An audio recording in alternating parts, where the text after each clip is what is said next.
ನೋಡಿ, ನಾವು ಅಡಿಕೆನ ದಾನ ಕೊಡ್ತಿದ್ದೀವಿ, ತಾಂಬೂಲ ಸಹಿತವಾಗಿ ಕೊಡ್ತಿರ್ತೀವಿ.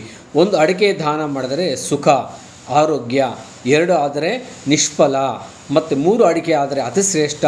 3ಕ್ಕಿಂತ ಹೆಚ್ಚು ಅಡಿಕೆ ದಾನ ಕೊಟ್ಟರೆ ದೋಷವಲ್ಲ, ಶ್ರೇಷ್ಠವೇ ಅಂತ ಹೇಳುತ್ತೆ. ಈಗ 1 ಅಡಿಕೆ ದಾನ ಲಾಭ ಆಗುತ್ತೆ, 2 ಅಡಿಕೆ ಧನದ ಲಾಭವಿಲ್ಲ, ಮತ್ತು 3 ಅಡಿಕೆ ಕೊಟ್ಟರೆ ಸುಖ ಸಿಗತ್ತೆ, 4 ಕೊಟ್ಟರೆ ದುಃಖ, ಮತ್ತು 5 ಕೊಟ್ಟರೆ ಆಯುಷು, ಮತ್ತು 6 ಮರಣ ಅಂತ ಹೇಳುತ್ತೆ. ಇದೇ ರೀತಿ ನಮಗೀಗ ಗೊತ್ತಾಗಿದೆ ಎಷ್ಟು ಅಡಿಕೆ ಕೊಡಬೇಕು ಅಂತ ಅನ್ನೋದು. ನಮ್ಮ ಧರ್ಮಶಾಸ್ತ್ರ ಏನು ಹೇಳ್ತಾ ಇದೆ ಅಂತ ಗೊತ್ತಾಗುತ್ತೆ.